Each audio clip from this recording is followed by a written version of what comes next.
Pessoal, boa noite. A gente está começando mais uma aula do MBA aqui. A última aula, segunda-feira, a gente falou sobre hábitos, a gente falou sobre como a gente se reorganizar, a gente fez uma autoanálise, o autoconhecimento, e hoje a gente vai seguir sobre esse assunto, legal? Eu lembro que eu terminei a aula passando com vocês, e vou pedir para vocês repetirem. Quem está no chat aí no MBA, ou quem está no Instagram também pode falar aí. Você é multitarefa? Você faz muitas coisas ao mesmo tempo? Vamos repetir a resposta de vocês aí, pessoal? Sim ou não? Sim, não, mais ou menos, não, sim. Galera, na realidade, ó, a galera está respondendo aí. A galera do Instagram também quiser responder, responde a pergunta aí. Sejam muito bem-vindos. Nós não fomos criados para ser multitarefa. Eu vou explicar para vocês, quem está na aula aí, que tem no Instagram, quiser fazer exercício também, eu vou pedir para que vocês tenham em mãos, tá? Então quem não tem, levanta aí, vai buscar um papel e uma caneta, que a gente vai fazer um exercício, que eu quero comprovar essa minha ideia para vocês. Enquanto vocês vão buscar o papel, eu vou falando aqui, tá? Não vou falar do exercício, por enquanto, para dar esse tempo para vocês. Lá, a Vanessa falou que sim. Na realidade, galera, o que acontece? Quando a gente faz muitas coisas ao mesmo tempo, a gente acaba perdendo eficiência. Então, eu vou mostrar daqui a pouco uma tabela para vocês, que vai mostrar uma pesquisa sobre projetos. Quanto mais projetos eu assumo ao mesmo tempo, menor é a minha eficácia na concretização desses projetos, ok? E aí, vocês podem falar assim, não, mas eu faço muitas coisas ao mesmo tempo. Naturalmente, pelo mundo que vivemos, complexidade, pela cultura e por tudo mais, realmente a gente acaba sendo multitarefa, legal? Mas quanto mais a gente conseguir evitar de fazer muitas coisas ao mesmo tempo, é melhor. Por quê? Tem um estudo americano que fala que quem dirige carro aí, no Instagram e na aula aí, quem dirige carro utiliza e usa o Bluetooth do celular, ou seja, ficou com o celular ligado no Bluetooth lá, tem ligação pelo não pega no celular, não encosta o celular, mas consegue atender o celular pelo Bluetooth lá e consegue falar no viva voz. Fala aí, aí Instagram, quem faz isso daí? Vocês fazem isso daí? Vocês têm o celular pelo Bluetooth do carro, falando no viva voz? Legal. É permitido, né, galera? Então não tem nenhum problema. Mas você está fazendo duas tarefas ao mesmo tempo. Você está fazendo qual tarefa? Dirigindo e, ao mesmo tempo, falando no celular. Legal? Qual é o problema disso daí? Tem uma pesquisa, inclusive, que nos mostra que, ao fazer isso daí, você perde a concentração. Você perde, se não me engano, 15% a 20% da sua atenção só de falar. Ou seja, imagine quando você faz utilizando o mesmo sentido do corpo, ou seja, duas coisas manuais ao mesmo tempo, ou duas coisas que têm uma complexidade de pensamento ao mesmo tempo, ou você precisa falar duas coisas diferentes ao mesmo tempo, ou olhar para duas coisas ao mesmo tempo. Sim, olha lá, bati o carro quinta-feira. É isso que eu estou falando, tá vendo? Uma experiência prática aí, uma pena, viu? Mas se Deus quiser, não foi nada. Quando a gente faz isso, pessoal, a gente perde a concentração. Vamos supor, quem já não passou muitas vezes falando no celular e não passa reto de repente uma entrada, ou erra a rodovia, etc e tal. É normal isso acontecer, porque a gente não é muito tarefa. Então, mesmo só ao falar isso daí, só de você estar falando com sentidos diferentes, né, você está prestando atenção visualmente e mecanicamente dirigindo o seu corpo ali, mas está falando, o seu pensamento já dividiu. Nisso, você já perdeu eficiência na tarefa principal, nesse caso, que era dirigir. Então, é desse jeito. Pessoal aí da aula, conseguiram pegar papel e caneta? Todo mundo com papel e caneta na mão? Aliás, papel, caneta, e se tiver o celular aí, ou relógio, vocês vão precisar cronometrar. Sim. Beleza. Então eu vou seguir aqui e a gente vai conversar a respeito. Tem uma frase aqui do David, né? Eu não vou meter a besta falar o sobrenome dele. Que alguém quiser falar aí, Sambutsa Matsu, Sambomatsu, David Sambomatsu. Deve ser esse o nome dele. Oh, meu Deus do céu. Bem, o que ele fala? Cara, essa frase eu acho fantástica. Ele fala o seguinte, que as pessoas não realizam multitarefas porque são boas nisso. Então, ó, se você falou que você é bom em multitarefa e tá com o braço cruzado agora, eu falo assim, o que esse cara tá falando? Olha a frase desse cara, um pesquisador que só faz isso. O cara tem várias pesquisas em relação a isso daí. As pessoas não realizam multitarefas porque são boas nisso. Elas o fazem porque são mais distraídas, têm dificuldade para inibir o impulso de se dedicar a outra atividade. Olha, elas são mais distraídas, ou seja, você que faz multitarefa, não é que você é bom nisso, é que você tem dificuldade de ter foco. Olha que maluquice. Vocês entenderam aí, galera da sala? Fala sim ou não para mim. Quem é multitarefa tem dificuldade, tem duas coisas, ou ela faz por uma pressão que ela precisa e não tem outra saída, mas essa pessoa, geralmente, isso a gente usa como desculpa, são raros os casos que a gente precisa realmente ser multitarefa, são raros os casos, geralmente é porque a gente tem dificuldade de concentrar, a gente tem dificuldade de concentração, e aí a gente assume fazer várias coisas ao mesmo tempo, ok? E realmente é difícil você, de repente, falar assim, agora vou responder e-mail e não vou atender o telefone. Ah, mas isso não é possível, porque a minha empresa não permite. A sua empresa não permite, ou você não colocou regras, ou você não explicou, ou você não mostrou a melhoria que talvez isso poderia ser, certo? E aí, continuando a frase, tem o seguinte, tem dificuldade para inibir o impulso de se dedicar a uma atividade. Nós temos dificuldades para inibir impulsos, para fazer uma atividade apenas, ok? Raríssimos os casos, aí a gente precisa fazer várias atividades ao mesmo tempo. Mas a gente tem o quê? Por natureza, mas quando a empresa quer reduzir o quadro funcionário... Ui, Maurício, digita para mim aí o que você quis dizer com isso daí, eu não entendi a pergunta. Mas quando a empresa quer reduzir o quadro de funcionários. Digita aí, porque daí eu posso te responder. Então, galera, a gente, por natureza, a gente tem esse problema. E aí a gente vai fazer atividade. O que a gente vai fazer atividade aqui no Instagram? Aí quem tá aí na aula. Vocês vão pegar o papel e a caneta, colocar na frente de vocês, legal? E aí a gente vai fazer 3 atividades.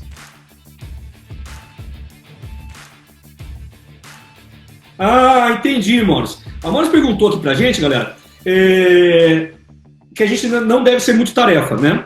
E aí, quando a empresa ela reduz o quadro de funcionários e, na realidade, sobrecarrega os funcionários que estão na empresa. Maurício, é o seguinte, na realidade, o seu gestor precisaria escutar essa aula, tá? Sendo bem sincero. Por quê? Ele não tem noção de que quando ele sobrecarrega um funcionário, ele, na realidade, está perdendo eficácia, ele está perdendo qualidade de trabalho, ele está perdendo ambiente de trabalho, e ele não está fazendo da forma correta. Então, é errado você... porque é o seguinte, olha, toda vez que a gente vai fazer um dimensionamento de quadro de trabalho numa empresa, quando você é um gestor profissional, e infelizmente, não estou falando que é o caso da sua empresa, tá, Maurício? Não conheço. Mas aqui eu estou para falar a verdade, então não fico enrolando. Infelizmente, tem muito gestor que não é profissional, não entende nada de gestão. O que acontece? Quando eu reduzo um quadro de funcionários, e não levo em consideração a minha capacidade produtiva, eu estou dando um tiro no pé. Por quê? Eu estou, primeiro, estragando o ambiente da empresa, porque o ambiente vai ficar mais pesado, ele vai ficar um ambiente mais agressivo, ele vai ficar um ambiente menos agradável. Qualquer ambiente que seja menos agradável é redução de produtividade.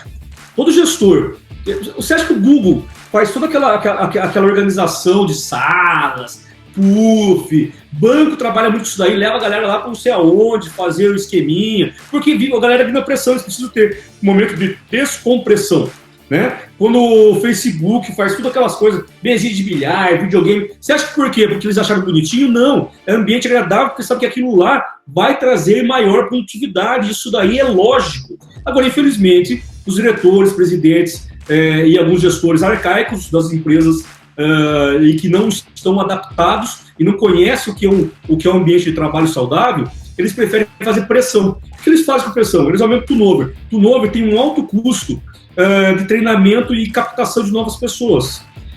Turnover tem um desgaste da cultura da empresa. Turnover, pessoal, é a rotatividade das empresas, tá ok?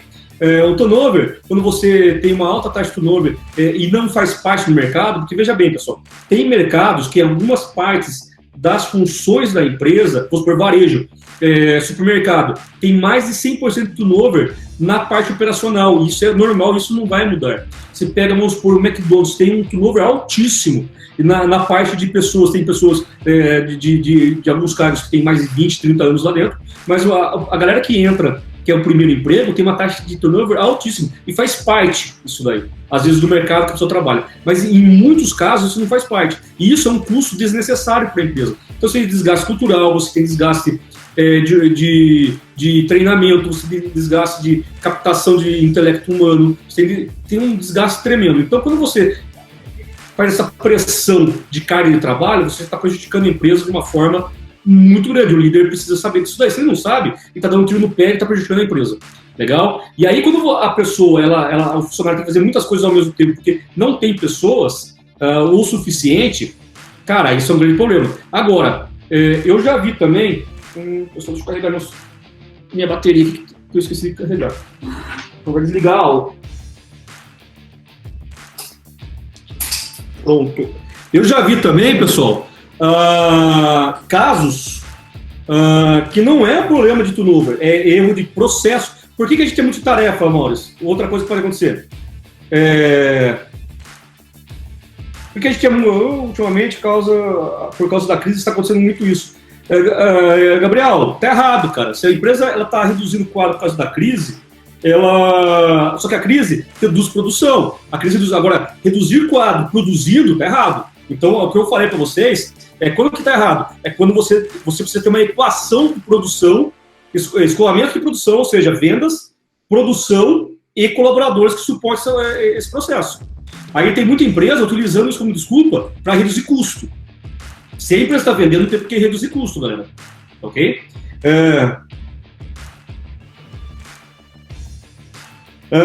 Todos os alunos pedindo permissão para aula. Galera, tô aqui, ninguém tá pedindo não, mas assim, se alguém pedir, pede para entrar de novo, quem não conseguiu a permissão da aula aí, pede para entrar de novo, que eu vou estar esperto aqui se aparecer aqui na tela, tá bom?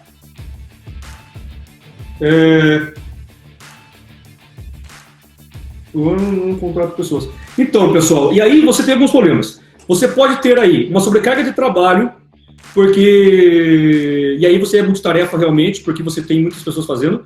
Você pode ter uma sobrecarga de trabalho por processo. Em muitas empresas que eu já fiz análise de processo, quando a gente vai fazer mapeamento de processo, a gente percebe que você tem 20%, 30% de ineficiência, que os processos estão mal organizados. Então, na realidade, a pessoa tem X carga a mais de trabalho, porque o processo não é um processo inteligente, ok? Então, esse é o segundo problema também. Às vezes, não é o número de funcionários é o suficiente, porém, o processo não está organizado de forma a qual a empresa suporte aquela operação com o número de funcionários que tem. Ou seja, eu posso ter menos funcionários, aí a operação minha vai para o buraco, eu posso ter processos errados também. E tem uma outra coisa também, galera, sobre esse assunto, que é o seguinte, eu posso ter também um grande problema, que é funcionários mal treinados. Então, assim, quando eu tenho capacidade produtiva?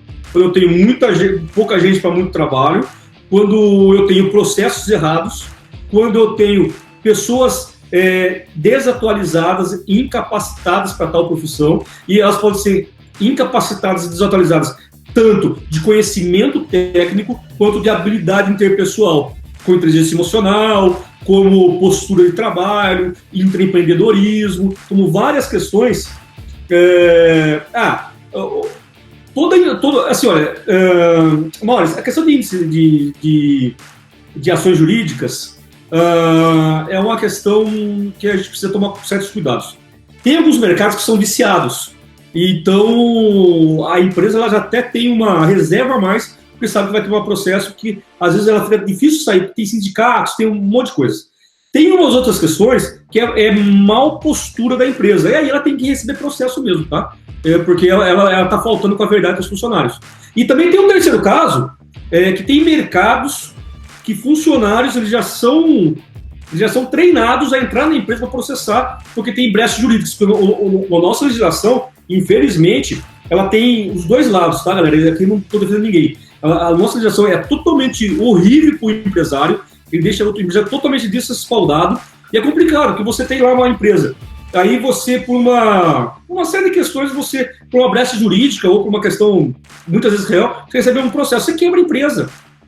Ela não tem condições, muitas vezes, de se ajustar, né? Então, eu falo assim, olha, a gente tem problemas da empresa, questão jurídica, problema de funcionários, que são mau caráter, empresas que são mau caráter, e temos um terceiro problema, que é mercado, que é o cenário que as empresas elas são colocadas, que também é difícil você atender toda a legislação, e a nossa legislação é muito pesada.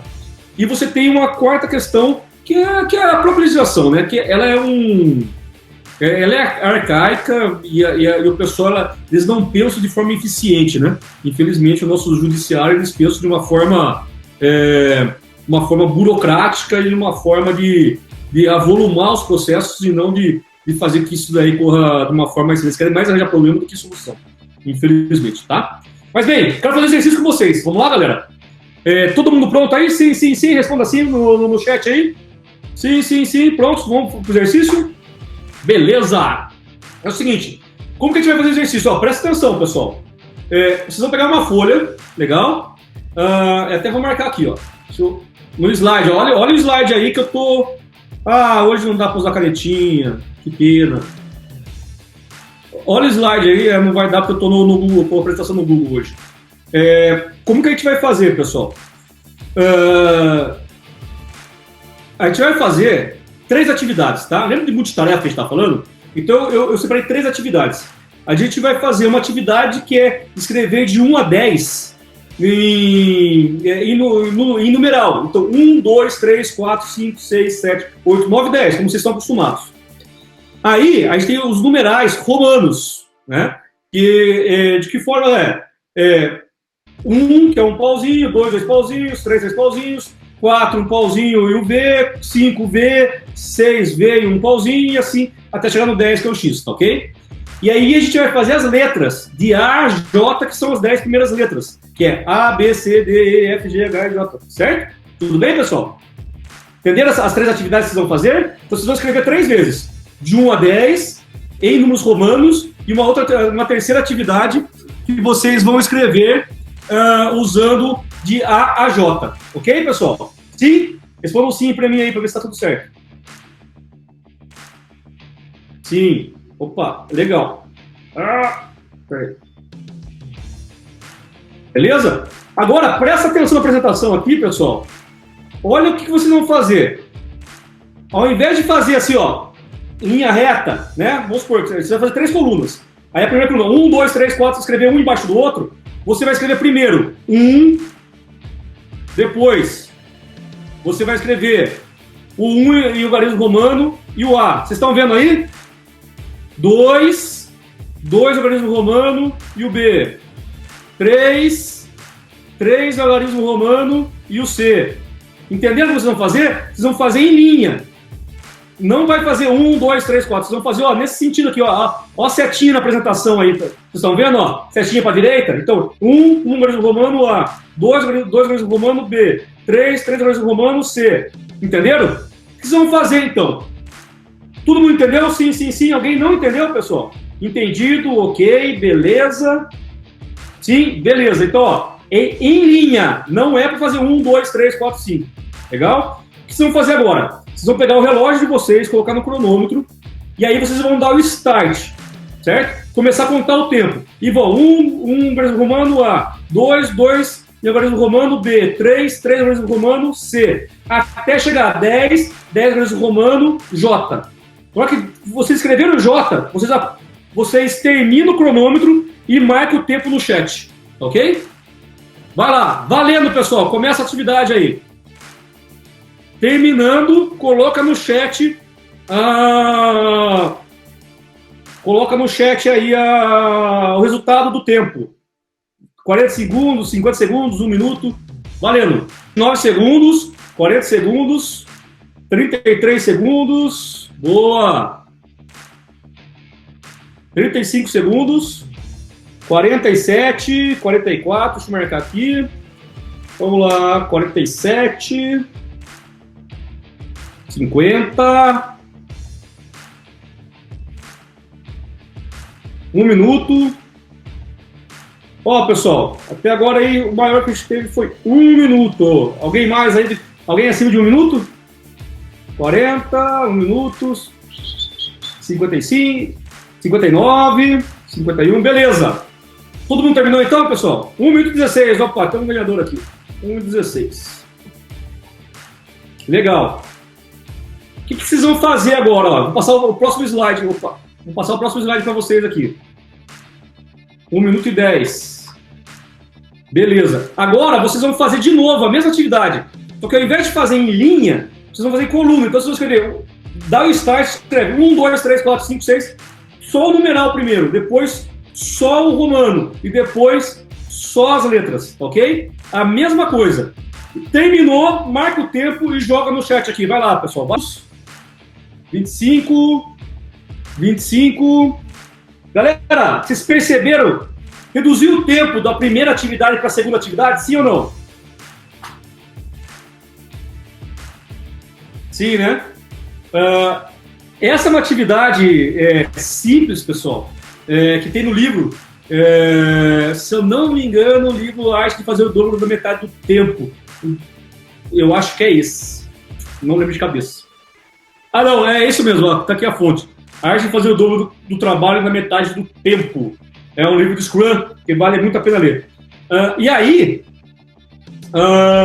o que acontece? Pra vocês terem uma ideia, quando vocês concentram em um tipo de atividade só, cara, na hora você reduz a atividade. E na prática, como que você faz isso? A prática é simples, galera. Como que eu organizo o meu dia? E eu já tive dificuldades. O diretor ligar para mim e falou: Alex, eu mandei um WhatsApp faz 20 minutos e você não respondeu. Olha, e até eu educar os diretores, presidentes, gestores, colaboradores, que olha, às vezes o que eu estou fazendo, estou respondendo e-mail.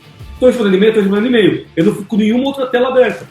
Por quê? Eu vou me concentrar, vou responder muito mais rápido, com maior eficiência e com maior qualidade, se eu ficar 10 minutos respondendo e-mail, do que eu ficar 2 horas respondendo e-mail, olhando o WhatsApp, olhando o celular, etc e tal. Ok? Isso é uma questão de educação cultural que a gente precisa ter nas organizações.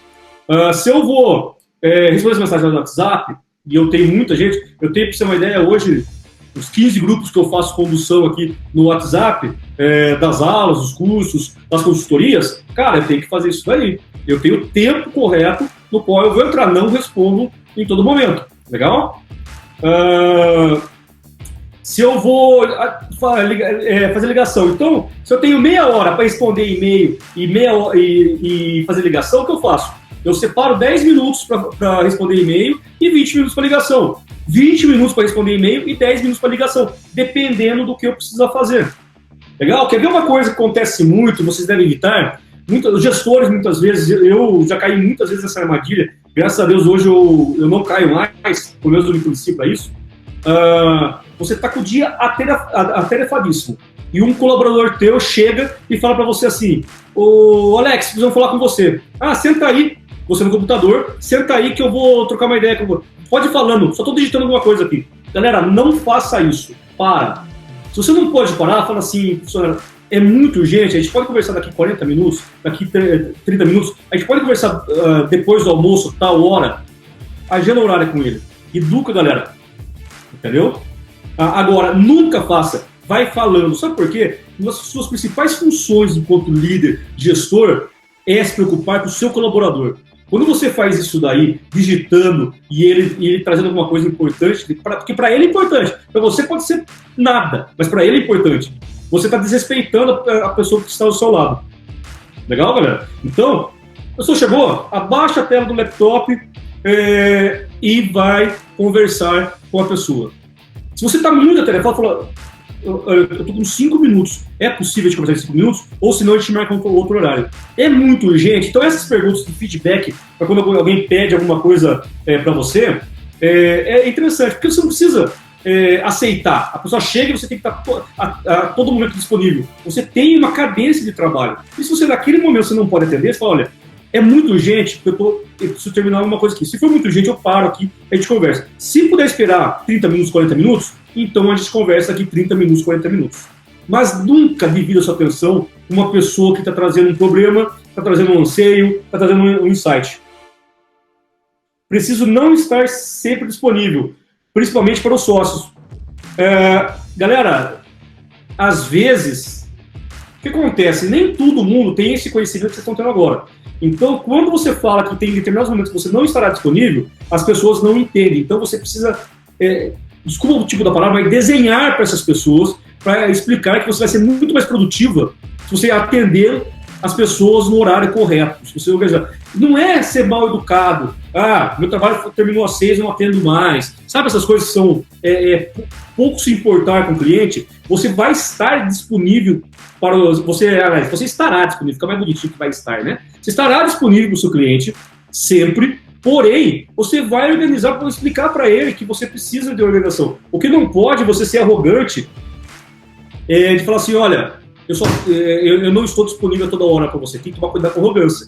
Porque isso é uma organização de tempo, e a gente não pode ser arrogante, legal? Então esse exercício aqui eu acho legalzinho passar, porque eu acho que ele ajuda. E aí vocês estão vendo aqui, pessoal, olha o que acontece o impacto de número de projetos, porcentagem de tempo disponível para cada projeto e perda causada pela mudança de contexto. Faltando um aí. Se você tem um projeto só, trabalhando em uma função só, ali administrando, você tem 100% do seu tempo disponível e a sua perda por ineficiência é zero. Você tem 2 projetos, você tem geralmente 40%, olha, você tinha 100% do tempo disponível. Com 2 projetos, você tem, em média, 40% do tempo disponível para os 2. Ou seja, se eu tenho 10 horas disponível para trabalhar, se eu tiver um projeto, eu tenho 10 horas disponíveis, total disponível. Se eu tiver 2, eu já tenho apenas 4 horas disponível para cada projeto.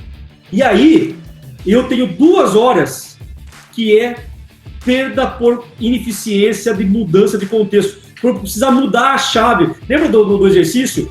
Um organismo romano, A, B, C, D, E, F, G? Ou seja, eu tenho que mudar a chave. E isso faz com que eu seja mais lento, eu seja ineficiente, eu perca a produtividade. Se você tiver 3 projetos, você tem apenas 20% disponível para cada projeto. Ou seja, para cada ação. O que a gente está falando? Que você vai ter 2 horas disponíveis, em 10 horas de trabalho, você tem se você tiver 3 atividades, você tem 2 horas disponíveis para cada atividade, e você vai ter uma redução de 40%, você vai perder por mudança de contexto. O que isso significa? Que 4 horas das 10 horas trabalhadas, você está perdendo. Se você tiver 4 projetos, você vai ter apenas 10% do tempo disponível para cada projeto. Ou seja, em 10 horas, você tem 1 hora para cada projeto, e você vai perder, sabe quanto por ineficiência? 6 horas no dia. Você vai trabalhar apenas 4 horas de forma produtiva. E se você tiver 5 projetos, você vai trabalhar apenas 30 minutos por dia por função. E você vai desperdiçar 75%, ou seja, 7 horas e meia vai para o vinagre. Galera, vocês estão percebendo o que eu estou falando para vocês? Sim ou não? Vocês entenderam o impacto dessa tabela na ineficiência de trabalho por sermos multitarefa? E aí vem a pergunta, como eu faço para reduzir essa questão? É simples. Você vai fazer muitas coisas ao mesmo no dia? É lógico que você vai. Só que ao invés de eu responder e-mail falando no telefone, o que eu vou fazer? Eu vou primeiro responder e-mail, depois eu vou falar no telefone. Ao invés de eu fazer uma reunião mexendo no celular, eu vou fazer a reunião, vou focar 10 minutos na reunião, vou fazer uma reunião muito mais enxuta, muito mais organizada, muito mais efetiva. E depois, eu vou pegar o maldito celular depois que eu sair da reunião. Por quê? Porque se você faz ao mesmo tempo as coisas, você vai ser ineficiente. E num dia de 10 horas de trabalho, você pode chegar a perder 7 horas e 30 minutos por mudança de contexto, por essa mudança de chave de vai e vem fazendo várias coisas. Exatamente, Jorge. Uma tarefa de cada vez, para você evitar. Ou seja, se eu tenho 10 minutos de trabalho, eu preciso fazer 2 tarefas, eu vou dividir esses 10 minutos em 2 tarefas. Galera, a qualidade e a rapidez que vocês vão fazer é impressionante. Eu garanto para vocês, eu já testei isso várias vezes, fica bem melhor, ok? Tá compreendido, pessoal? Alguma dúvida sobre isso daí? E aí, galera do Instagram? Legal? Entenderam o tamanho da ineficiência? Se você faz 10 horas de trabalho, se você faz várias coisas, tudo ao mesmo tempo, sem separar as ações, você pode perder 7 horas e 30 minutos das 10 horas, ou seja, quase nada de trabalho durante o dia e quase total desperdício. É muito louco. Show. Legal, galera. Vamos passar para o próximo ponto, então. Aqui já praticamos. Galera, agora eu quero vir para um assunto com vocês, agora que a gente entendeu que a gente precisa dividir as tarefas, e um bom líder começa por isso, viu, pessoal? O líder que é bagunçado, ele dificilmente vai ter respeito dos seus colaboradores. Quer ver uma forma? Você organiza em determinado horário uma reunião com seus funcionários. E aí você faz o quê? Você chega atrasado na reunião. Você cobre o horário dos colaboradores, mas você sempre é o último a chegar na empresa.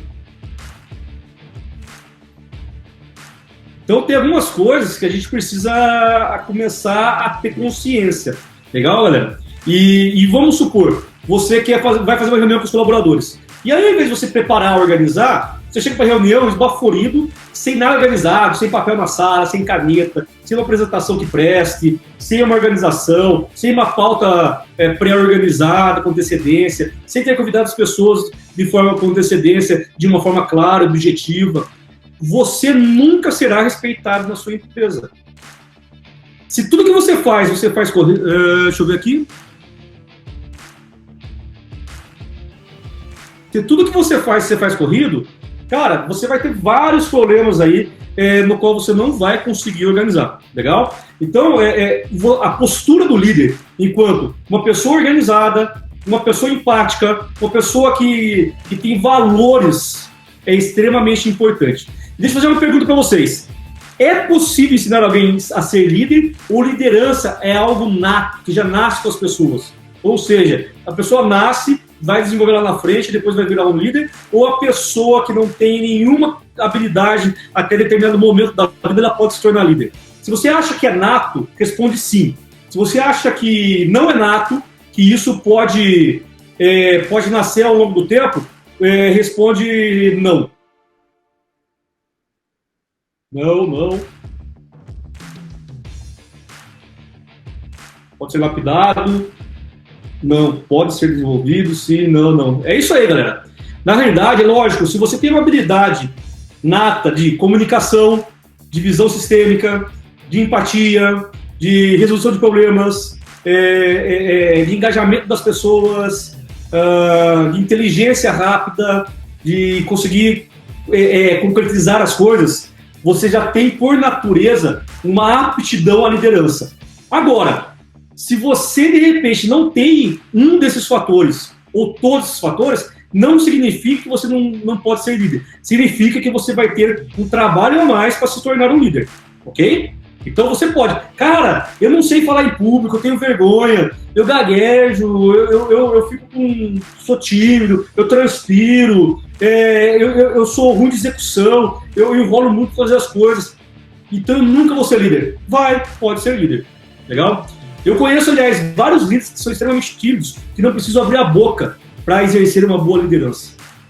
Legal? Então, são vários quesitos. Não significa que um bom líder vai ter todos em 100%. De repente você tem alguns quesitos 70%, 80%, 60%, você tem um exponencial à liderança, e tem alguns outros quesitos que são interessantes, mas você tem baixo, que ao longo do tempo você pode desenvolver. Ou você tem quase nenhum, que você tendo consciência e aquele autoconhecimento que a gente falou, você pode desenvolver isso daí ao longo do tempo, legal? Então todo mundo pode ser líder. Agora, liderança, pessoal, é algo pesado. Tem muita gente que às vezes, assim, foca, não, porque eu vou ser gestor, porque eu vou ser líder, porque eu sei lá. E aí, quando chega e assume, vê que não é aquilo, porque é extremamente difícil. Porque você, como líder, você mexe com capacidade de empatia das pessoas, você mexe com a complexidade do ser humano, que não é... eu costumo falar o seguinte, o que você vai lidar na segunda-feira é o que o seu funcionário passou no final de semana. Se ele encheu a cara no final de semana, segunda-feira ele vai chegar bodeado na empresa. Só que você quer o quê? Você quer resultado. E o cara quer uma baita, uma enxaqueca, não querendo trabalhar. Se o cara está passando por um problema financeiro, passando por uma separação, e o cara está passando por um problema com os pais de doença, ou com ele mesmo com doença, cara, ele não vai entregar resultado. Mas você que vai para a empresa para o resultado. Então você tem que saber como lidar com essas coisas. E o líder, ele tem uma grande dificuldade de fazer essas questões. Uma, porque você tem que ter um autoconhecimento muito grande, você tem que ter um poder de empatia muito grande e de saber até que ponto você pode se doar ao seu colaborador e até que ponto você tem que se doar para a empresa. Porque você é o fiel da balança entre poder de execução, equilíbrio e manutenção da equipe num bom ambiente. Olha o problema do líder. E aí outra pergunta, pessoal, para a gente seguir aqui à frente. Qual é a diferença, em uma palavra, quero que você escreva aí, qual é a diferença entre gestor e líder? Qual é a diferença entre gerente e líder? Ou vocês acham que não tem diferença? Escreve aí para mim. Dá 2 minutinhos para vocês responderem aí.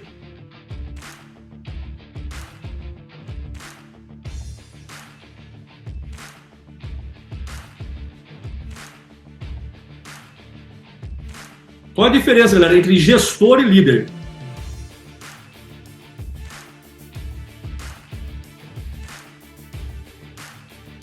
Ó, o Rodrigão entrou aí, deixa eu ver a galera da internet aqui. Rodrigão, Lu, tudo bem? Gabi. E aí, galera, beleza? A Bia, Georgia. Pô, tem os alunos aqui também, olha aí que legal. Alan, Nildo, e aí, galera, beleza? Desculpa aí, viu? Vamos escrevendo aí, galera. Amandinha, minha teacher, minha personal, Amandinha tá aí. Deb. Tá aí. Vamos aqui mais. Aí, galera.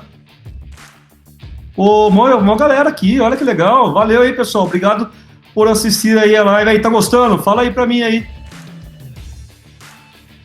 Thaís entrou, a tia entrou. Moisés, Lima.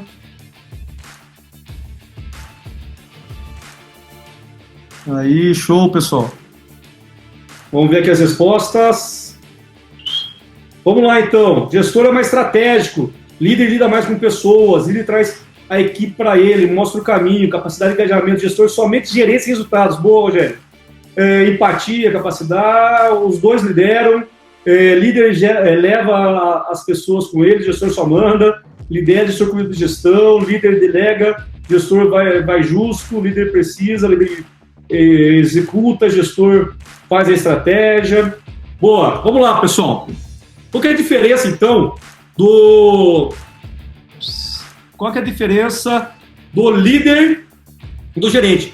O gerente é o responsável na realidade, por fazer gestão. A gente está falando de gestão financeira, gestão estratégica da empresa, gestão de pessoas, gestão. Ele está preocupado com o andamento, com os processos da empresa. O líder é aquele que mostra o caminho, é aquele que engaja as pessoas, é aquele que dá direção, é aquele que cuida das pessoas. E aí tem o seguinte, o líder pode ser gerente, o gerente seria extremamente importante que ele fosse um bom líder. Legal? Um bom líder, ele necessita ter a capacidade de gestão? Tem, também. Então eu conheço, muitas vezes, bons líderes que muitas vezes têm deficiência na área de gestão. Legal? Então ele tem, vamos supor, ele tem problemas vamos supor, em capacidade técnica financeira, em capacidade técnica de estratégia, em capacidade técnica de processos, capacidade técnica de pessoas, mas ele é uma pessoa que todo mundo está junto com ele. Só que qual é o problema desse gestor que tem esse alto grau de liderança? Se ele for gestor também, que é o gestor que tem a liderança ali oficial da empresa, ele vai ter uma grande dificuldade, porque ele não vai talvez entregar resultados bons. Ou ele vai ficar dependente de uma boa equipe que entregue resultados, porque ele tem dificuldade técnica. Ao ponto, se ele é um bom gerente, ou seja, ele tem uma capacidade técnica excelente, mas ele tem ele tem gaps interpessoal, ele tem gaps no qual ele não consegue ter uma boa liderança, bom interesse emocional, boa visão de futuro, boa empatia, ele vai ser aquele cara extremamente malquisto na empresa, porque é aquele cara autocrata ali, que está ali fazendo os processos, ok? O que é legal? É você ter um balanceamento, o cara que ele ter skills de líder, mas ele também tem skills de gestão. E isso daí, você vai ter um profissional pleno, competente, sênior na empresa que vai te entregar resultado. Quando ele é um ou outro, não é legal. Quando ele tem um equilíbrio entre os dois, aí ele se torna uma pessoa legal. Tudo bem, pessoal? Aí, deixa eu mudar aqui. Isso que eu já falei.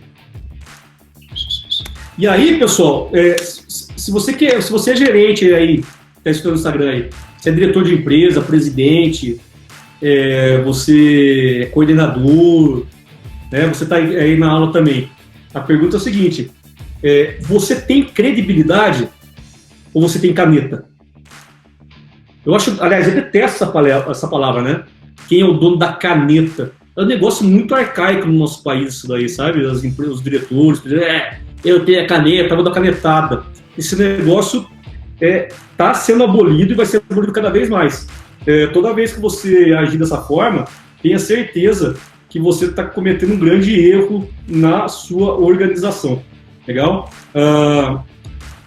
E aí, você tem credibilidade? Ou as pessoas te respeitam porque você é líder? Porque você tem um cargo na empresa? Legal? Saiu aqui do chat, deixa eu voltar aqui. É essa a pergunta, pessoal. Fica de reflexão para vocês. Você tem credibilidade? E um líder não precisa ser um líder da empresa, pode ser um líder na casa, pode ser um líder com os amigos, né? Se você não tem credibilidade com seus amigos, é porque você tem uns gaps aí principalmente de parte comportamental, que precisa ser revisto, né? Então tem muita gente, vamos supor, que é inteligente, tem uma capacidade técnica excelente, mas tem baixa credibilidade. Por quê? Porque ele tem os skills de autoconhecimento, os skills de inteligência emocional, de tratamento com as pessoas, de valores lá embaixo. Então não adianta você ser um cara extremamente inteligente se você não tiver valor, se você não... Valores, eu digo, são valores morais, né? Se você não tiver... olha, chegou gente aqui em casa. Oi, filho! Olha, galera! Meu filho veio me visitar. Ih, tá com vergonha atrás. Vem aqui, filho. Papai. Fala oi pra todo mundo aqui antes de ir pra lá. Vem aqui, filho. Ó. Vem aqui. Ih, tá com vergonha. Galera, mas então voltando. Então você tem que ter credibilidade. Ok? E aí, se você não tem credibilidade, você vai ter um grande problema dentro da sua organização. E aí, a gente entra aqui. Tá com vergonha aqui, galera. Ele não é igual o pai descarado. Bem, pessoal, e aí como que você faz para ter essa organização? Você tem... eu estou mostrando para o pessoal aqui, que está no Instagram, é uma linha que é o seguinte, nessa linha aqui, você tem a produtividade. Então, conforme você sobe a linha, é mais produtivo. Aqui eu tenho a linha de tempo, legal? Então, conforme eu vou indo para esse lado aqui, o tempo vai passando e eu sou menos produtivo. Então, a produtividade, o tempo, conforme eu estou aqui mais perto aqui da intersecção aqui do eixo, eu tenho maior produtividade. Então, eu estou aqui produtividade, conforme vai caindo, eu sou menos produtivo. E aí, pessoal que está assistindo a aula, está vendo aqui o gráfico, quando você vai...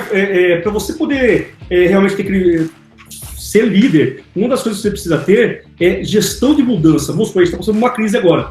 Então, nessa crise, quando aconteceu essa crise do coronavírus, você teria aí, na verdade, 5 itens que você vai passar para essa crise. Algumas pessoas passaram rapidamente e outras pessoas estão passando. Qual que é? Expectativa é o primeiro item, desapego, desorientação é o terceiro item, reavaliação e recompromisso. O que acontece?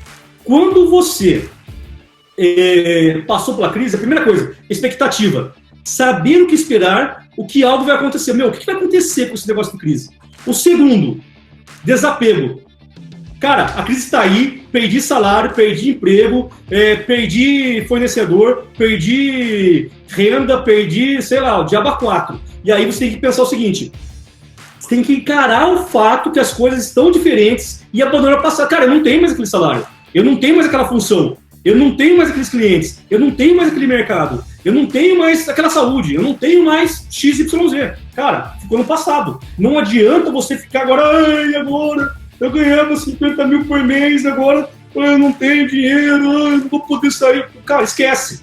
Passou. Ah, mas eu tinha clientes, eles cancelaram. Passou. Resolve. Então, o segundo nível que a gente tem é o desapego. O terceiro é a desorientação. Depois que você passa pela expectativa, o que vai acontecer? Depois que você consegue desapegar, você vem a desorientação. Tá vendo que é o final dessa curva aí embaixo que eu estou mostrando para vocês aqui. As coisas já não são as mesmas e não se tem ideia de como ficarão. É agora. A gente está em plena crise.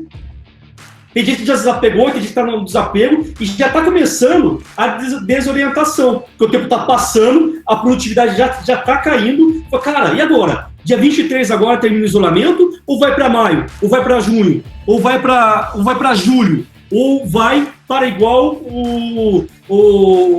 saiu a pesquisa de Harvard agora aí, que provavelmente deve se estender até 2022, não nesse formato que está agora, né, mas deve ter alguns isolamentos sociais até 2022, e a gente vai ter que controlar o vírus para não virar pandemia mais severa ainda, até 2024 ou 2025, depois eu mando o link para vocês. Desorientação total. É isso aí, é desorientação total. Se quiser depois, vocês me pedem, eu mando o link do estudo para vocês, eu recebi ontem. Reavaliação. Depois que eu passei pela desorientação, eu começo a aumentar minha produtividade de novo. Eu faço aqui uma reavaliação, que é observar a situação com um novo olhar e avaliar opções alternativas. Cara, perdi no mercado, não vendo presencial. Dá para vender online? Não dá para vender online? Vou vender como? Como que eu vou fazer? Pô, perdi o salário, o que eu vou cortar de custo? Como que eu vou fazer? Meu fornecedor já não fornece mais. O que eu vou fazer? O mercado não está comprando mais meu produto. Que tipo de produto que eu posso colocar como substituível? E aí tem o recompromisso, que é reconexão com o senso de propósito. Cara, minha empresa entrou no eixo de novo. Agora, você enquanto líder, enquanto gestor, você tem dois caminhos. Ou você passa por esse ciclo rapidamente e volta a ser produtivo, ou você passa por esse ciclo lentamente. A sua produção cai aqui embaixo, e continua por um longo 2, 3, 4, 5 meses, 6 meses sendo produtivo. Para daí você descobrir que você precisa ser produtivo novamente. É lógico, pessoal, para a gente conseguir esse ciclo, a gente precisa ser o quê? Emocionalmente equilibrado. A gente precisa ter um senso de conexão, de entender rapidamente e se movimentar rapidamente. A gente precisa ter esse senso de pegar um problema complexo como esse e transformar em algo mais simples. Transformar um bicho-papão em um bicho de pelúcia. Porque senão a coisa explode. E aí a gente não consegue trabalhar. Bem, se você está na expectativa, o que você tem que fazer? Qual foi a última experiência em relação a isso? Gostaria que você pensasse. Vamos supor, pode ser essa agora. Faça essas perguntas sobre a última curva de mudança que você teve. Qual foi a sua reação? Isso vai ser nosso exercício, tá, pessoal? Quais são as emoções? Quais foram as suas expectativas? Quais os impactos foram reais? E quais foram os impactos, quando você teve a expectativa da mudança, que não foram reais? Foram coisas apenas na sua cabeça. Sabe por quê? A gente é uma fábrica de ilusão, pessoal. A gente é uma fábrica de ilusão. Então, quando acontece uma mudança, a gente cria hipótese na cabeça. Sabe o que é uma hipótese? É uma mentira. Que ela não se tornou verdade ainda. Então, até esse momento, ela não existe. É apenas algo na nossa cabeça, que pode se tornar verdade ou não. Então, eu encho minha cabeça de caraminhola, de hipóteses, e fico trabalhando com aquilo que não é real. O que você tem que trabalhar na expectativa? Com aquilo que é real. Legal? Então, essas são algumas perguntas que a gente vai responder no trabalho. E aí, no desapego, qual foi o último hábito desejado? O que você conseguiu desapegar nesse hábito? Qual foi a sua experiência depois que você largou esse hábito? Quais são os hábitos que você precisa mudar? Quando a gente vai para a desorientação, como você lida com a incerteza? Porque quando a gente está na incerteza, a gente muitas vezes paralisa. A gente, vamos supor, tem gente que num assalto já automaticamente já faz as coisas. Tem gente que paralisa. E quando a gente sofre uma mudança drástica como essa, a gente paralisa. Só que conforme o tempo vai passando, minha produtividade vai caindo. E eu preciso tomar cuidado com isso daí. Como você se mantém no controle? Cara, você tem que estar no controle da sua vida. Você tem que estar no controle da sua empresa. Se você está perdendo descontrole, esquece. Ah, mas é que você não sabe, eu tô com um canhão de boleto. E aí? Você perdeu o controle, vai pagar quantos boletos? Sabe o que é perder o controle? Falta de controle emocional, falta de inteligência emocional. Como você amplia a visão para além dos boletos para entender como você vai fazer as coisas? Reavaliação, pessoal. Você analisa os pontos que deram certo. O que poderia fazer diferente dentro dessa transição de mudança que você teve? Você conversa com a equipe ou você fica sofrendo na sala lá, os problemas acontecendo, e não é despejar, vomitar na equipe, descontar na equipe, mas é compartilhar e mostrar o cenário real. Porque senão, vira rádio peão. A rádio peão, na realidade, só existe porque os gestores não são claros, transparentes e exatos com seus colaboradores. Quando a cultura é transparente e exata, não existe rádio peão, tá, galera? Rádio peão não vem de baixo para cima. A rádio peão é top-down. Ela vem de cima para baixo, ela vem de cultura e de estratégia de empresa. E aí, recompromisso, pessoal. Reconexão com o senso de propósito. Depois que passou a transição, como foi a sensação? Qual foi a lição que ficou? Então, se você não tem, o que você tem que fazer enquanto gestor, enquanto pessoa nessa crise agora? É pegar a sua produtividade versus o tempo e falar assim, cara, minha produtividade vai cair, ela vai cair. Mas essa curva ela tem que ser o quanto mais rápida possível, porque eu vou passar por essas fases. Mas quanto menos tempo eu demorar em cada fase, melhor será. Tudo bem, pessoal? Legal aí? Tudo bem? Legal essa questão da gestão da mudança? E aí a gente vai fazer esse trabalho aqui, que eu vou passar para vocês, que vocês vão fazer o seguinte, vocês vão pensar agora no coronavírus, né? Que vocês estão passando, e qual é a expectativa na fase de desapego, quais são as possíveis ações que você, enquanto gestor, pode ter. Desorientação, reavaliação e compromisso, legal?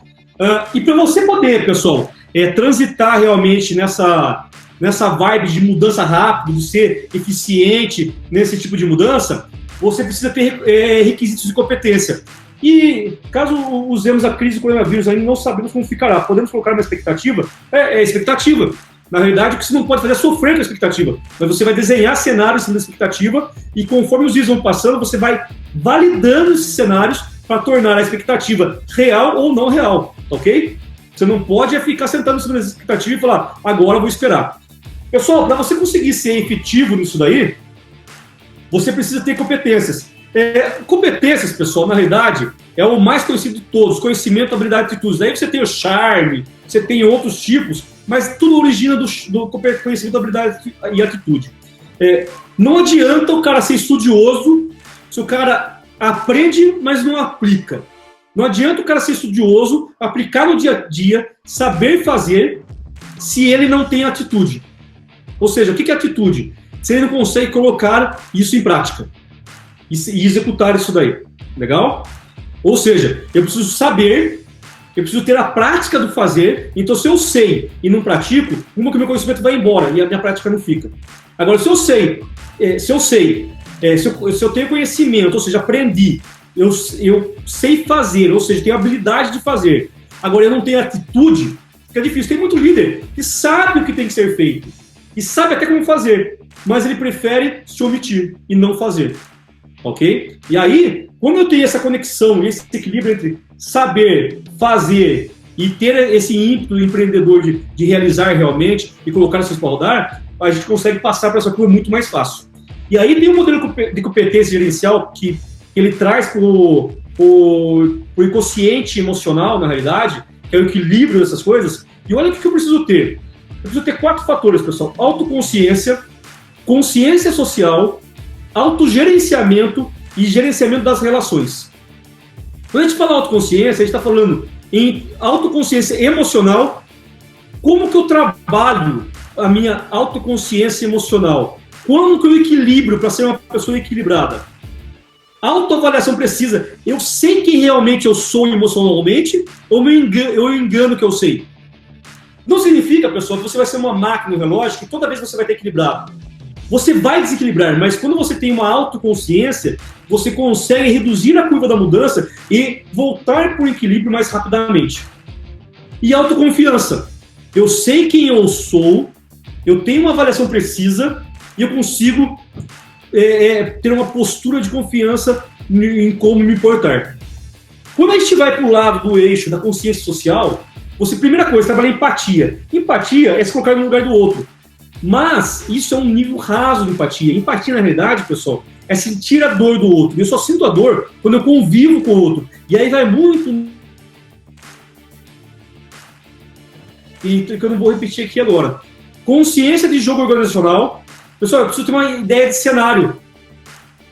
Eu preciso me colocar dentro do ambiente do meu jogo. Eu vejo muita gente sendo inserido dentro de contextos organizacionais, mas que não se adapta e começa a conflitar o sistema organizacional. Você não está tendo consciência social e provavelmente você não tem consciência emocional. Você é desequilibrado emocionalmente e você não tem uma visão clara e você não consegue fazer a consciência de jogo emocional, que é muitas vezes saber fazer o jogo da organização. E eu não estou falando aqui para você ser falso, não estou falando aqui para você ser hipócrita, estou falando aqui para você engolir sapo. Eu estou falando que você precisa ter essa visão de jogo. Você está no jogo, legal. Se você não está gostando, sai do jogo, cara. Tudo bem? Orientação para o cliente é outra coisa fundamental. É você entender o cliente interno e externo, qual é a dor que você vai resolver, o valor agregado que você entrega para ele. O autoconhecimento de gerenciamento. Aliás, vou falar primeiro da relação. Liderança inspiradora, ou seja, você inspirar as pessoas pelas suas atitudes. Você ser uma pessoa influente. Influente não é forçar a amizade. Influente é aquela que você está paradinho, as pessoas olham para você e você consegue influenciar as pessoas. Capacidade de desenvolver os outros. Toda vez que você fica escondendo por medo, desenvolve as pessoas, você tem problemas. Problema seríssimo de autoconfiança, que vai bater lá na autoconsciência. Um dos principais papéis do líder é desenvolver pessoas. Catalisador de mudança. Se tiver uma mudança, cara, o líder, ele chama para ele a mudança. Ele faz aquela curva rapidamente e já vem para a reconexão. Gerenciador de conflitos e não provocador de conflitos. Trabalho em grupo e colaboração. E aí você vem para o último quesito, pessoal, que é autogerenciamento. Controle emocional. Você vai pegar tudo isso daí e saber como jogar com sua emoção. Transparência, adaptabilidade, capacidade de realização, proatividade e otimismo, que tem tudo a ver com o que a gente falou do Framework Scrum. Legal? Então isso aqui, pessoal, é um modelo de competência. E olha que legal, uma pesquisa da Ray Group, ela que envolveu 500 corporações, ela fala o seguinte, a galera do Instagram, vai dar 1 hora aqui no Instagram, a gente consegue ficar só 1 hora. Obrigado pela participação de vocês. Se alguém quiser esse material, me manda um direct que eu mando essas apresentações, tá no Google Drive. Vai ser um prazer compartilhar com vocês. Obrigado aí pela presença de vocês aí, uma galera muito grande participando, eu fiquei muito feliz, ok? Bem, uma pesquisa do Regroup, pessoal, aqui na aula do MBA, aqui a gente está terminando também, de 500 organizações, o que ela fez? Olha, 80% das competências do líder excepcional são relativas ao coeficiente emocional. O que é o coeficiente emocional, galera? Opa! É isso aqui, ó. É a junção é o equilíbrio entre autoconsciência, consciência social, autogerenciamento e gerenciamento das relações. O coeficiente emocional é 2 vezes mais importante para ser um excepcional líder. Você ter equilíbrio emocional é muito mais importante do que você ser um bom técnico.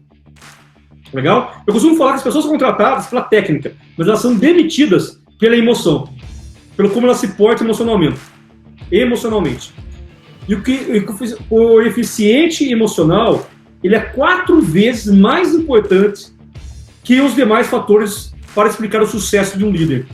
Quando você pega a maioria dos líderes excepcionais e expoentes do mundo, você vai perceber que o quociente emocional, que é uma conta que você faz, é extremamente alto desses líderes.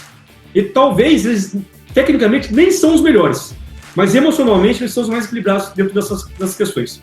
Galerinha, era isso que eu queria falar com vocês. Agora os últimos recados aqui.